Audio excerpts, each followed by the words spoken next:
que existe uma contradição entre as propostas do Partido Socialista na oposição e as atuais propostas é um facto. É um facto. E sobre isso não me vou pronunciar. Quem tem que gerir essa contradição é quem a criou. Relativamente à contratação coletiva e às propostas, eu vou mencionar a questão da caducidade das convenções, que continua na proposta do Governo e que me parece merecer algum reparo. A caducidade a negociação coletiva foi, até historicamente, a primeira área da sociedade a ser sujeita ao princípio da autorregulação, consistindo na capacidade que duas partes têm para produzir lei, para produzir acordos, para produzirem convenções coletivas.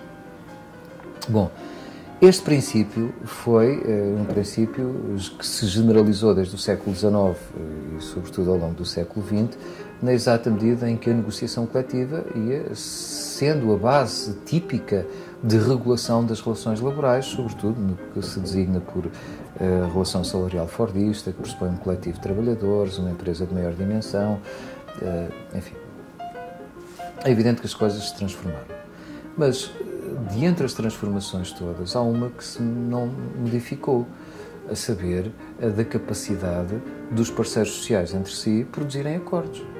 Bem, isso não acontece e, em alternativa, propõe-se, dá-se um prazo de vida às convenções, no sentido de dizer que, se elas não forem alteradas dentro do prazo de 10 anos, ou seja o que for, já não me lembro exatamente do período temporal que é proposto, elas caducam.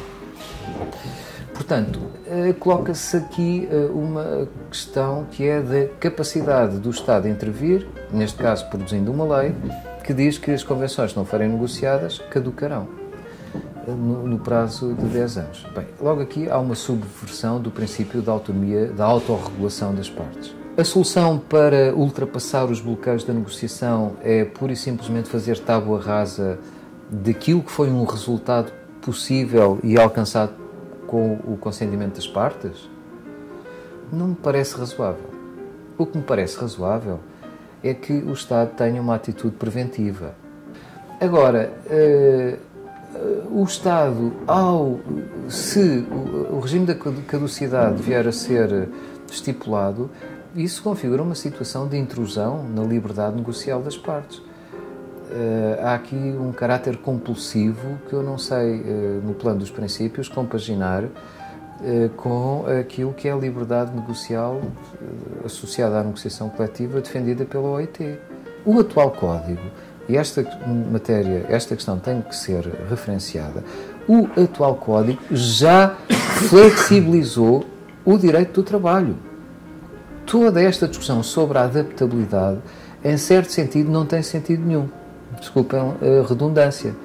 Porque, efetivamente, o Código de Trabalho contém já clausulado suficiente que permite a negociação da adaptabilidade de uma forma individual. Permite as flexibilidades todas.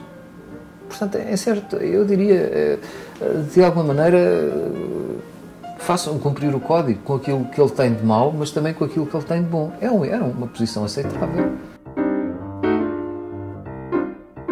Fala-se muito da negociação coletiva. Vocês talvez saibam, como eu, que o principal promotor da negociação coletiva em Portugal não são os parceiros sociais, é o Estado. Então, quem quisesse fazer uma verdadeira reforma da negociação coletiva em Portugal não deveria começar sobre o como modificar os regulamentos de extensão? É o problema da caducidade. Então não há um ponto prévio para discutir? Então nós, afinal, queremos desbloquear a negociação coletiva em 20% ou 30% dos trabalhadores, ou queremos fazer com que ela seja eficaz, enfim, para os 100%, mas para os outros 60% ou 70%? De que lado é que está o problema, afinal de contas? Não é? Há aqui qualquer coisa que não bate certo. Não há nenhuma reforma séria sobre a negociação coletiva baseada no pressuposto que a negociação, nos dois pressupostos, que a negociação coletiva se alterará se existir caducidade ou se existir arbitragem obrigatória.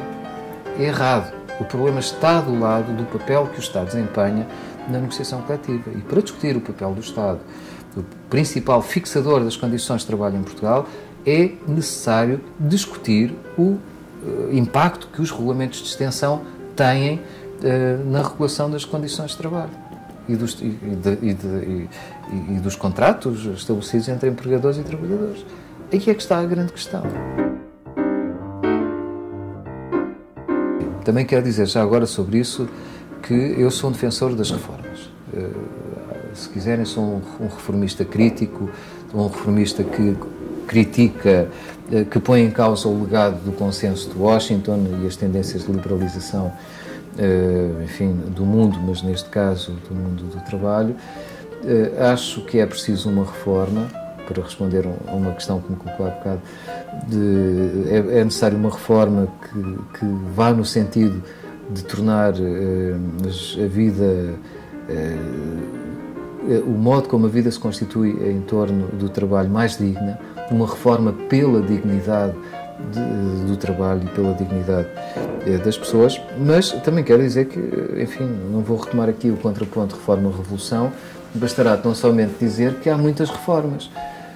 E há reformas que são autênticas revoluções. Se eu defendesse, imaginem, que o salário mínimo nacional deveria ser de 1.000 euros, isto era uma reforma ou uma revolução? Ou que seria 1.500 euros?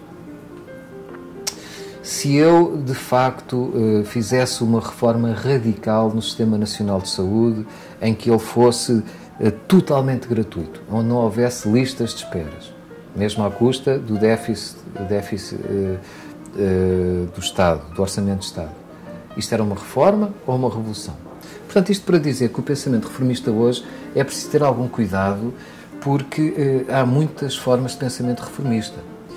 E muitos daqueles que defendem, por exemplo, a flexigurança de uma forma, perdoem-me a expressão, um pouco bacoca, como se fosse um pronto a vestir, onde vamos buscar uma ideia e temos que aplicar aqui, também dizem que são reformistas. Por isso é que eu gosto sempre de sinalizar esta ideia de que há muitos reformismos.